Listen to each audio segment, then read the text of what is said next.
Kitab Undang-Undang Hukum Acara Pidana atau yang biasa disebut KUHP adalah ketentuan yang mengatur prosedur penegakan hukum pidana oleh aparat hukum, seperti polisi, jaksa, hakim, hingga petugas lapas terkait proses peradilan.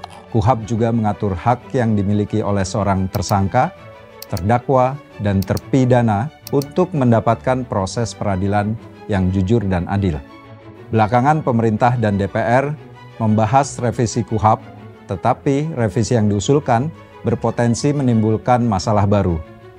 Proses penyusunannya tertutup, banyak pasal yang memperluas kewenangan tanpa pengawasan. Sebaliknya, perlindungan bagi warga malah menyempit. Sejumlah kalangan mengkritik proses pembahasan RKUHP. Koalisi masyarakat sipil bahkan merilis draft tandingan sebagai bentuk perlawanan terhadap draft RKUHP versi negara yang dinilai mengkhianati prinsip negara hukum, HAM, dan demokrasi. Berikut ini 4 alasan mengapa RKUHP perlu kita kritisi. Alasan pertama, proses penyusunan tertutup dan terburu-buru. Draft RKUHP muncul sejak tahun 2024 tanpa penjelasan publik yang memadai. Naskah akademik dan RUU dibawa ke DPR tanpa tahapan konsultasi yang melibatkan masyarakat secara patut. Padahal, konstitusi menjamin hak partisipasi publik. Ada 2 kali diskusi publik, tapi sifatnya formalitas dan masukan tidak ditindaklanjuti.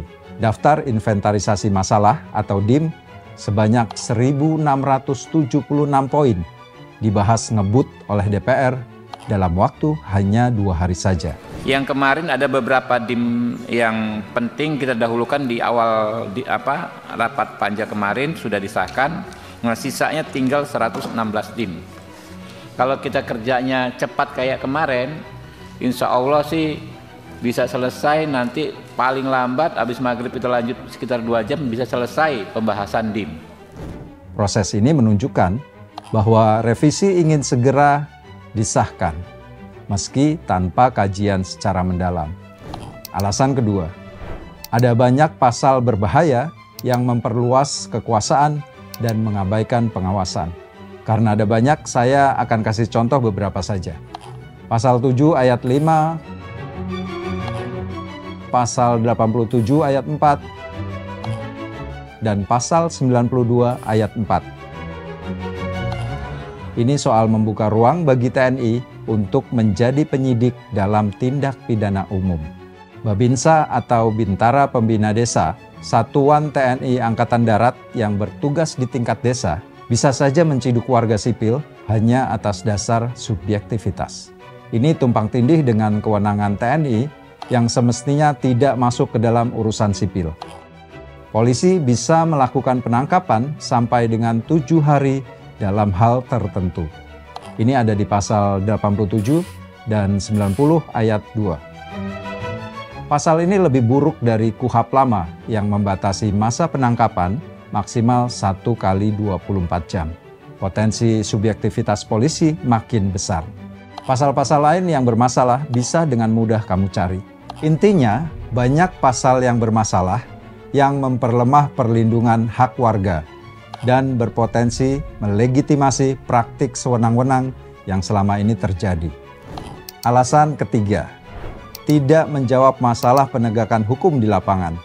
Kasus salah tangkap, penyiksaan, dan kriminalisasi terus terjadi. Kasus Afif Maulana di Padang, Sumatera Barat misalnya. Seorang pelajar SMP yang tewas diduga akibat kekerasan saat ditangkap polisi. Kasus penembakan lain juga dilakukan oleh seorang anggota polisi di Semarang, menewaskan Gama, seorang pelajar berusia 17 tahun. LBH Jakarta mencatat, setidaknya sejak tahun 2013 hingga 2022, terdapat 58 orang korban penyiksaan oleh anggota polisi. 25 orang diantaranya merupakan korban salah tangkap atau salah hukum. Berdasarkan data YLBHI sepanjang tahun 2019 hingga Mei 2024, terdapat 95 kasus kriminalisasi yang menjerat ratusan korban, mulai dari petani, buruh, mahasiswa, jurnalis, hingga akademisi. Dengan sedemikian banyaknya masalah, RKUHP ternyata tidak menambah mekanisme pengawasan, tetapi malah memperbesar kewenangan aparat. Alasan keempat, terjadi salah kaprah tentang definisi keadilan restoratif. Definisi restoratif justice diubah menjadi penghentian perkara di luar persidangan. Bahkan bisa dilakukan di tahap penyelidikan saat belum jelas ada atau tidaknya tindak pidana. Padahal definisi sebenarnya dari restoratif justice adalah sebuah pendekatan untuk pemenuhan hak korban, bertujuan untuk memulihkan hak korban seperti pemberian perlindungan, ganti rugi, dan sebagainya. Revisi KUHP seharusnya jadi pagar pelindung bagi warga, bukan jadi pintu masuk kekuasaan yang tak terkendali. Seharusnya membatasi aparat, bukan memberi peluang untuk menabrak aturan. Kalau ini disahkan tanpa perbaikan, bersiaplah. Kamu, saya, kita, dan semua bisa kena. Gila bener. Itu tadi 4 alasan dari saya, kenapa kita wajib mengkritisi revisi KUHP. Kamu pasti punya alasan lainnya. Tulis di kolom komentar ya.